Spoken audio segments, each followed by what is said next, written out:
You ask Tiger to solve. This deals with linear equations with one unknown. The final result is W equals 20. Let's solve it step by step.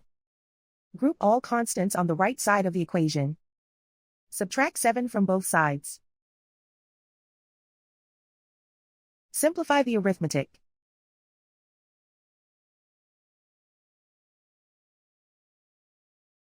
Isolate the W. Multiply both sides by 5. Group like terms. Multiply the coefficients. Simplify the fraction. Simplify the arithmetic.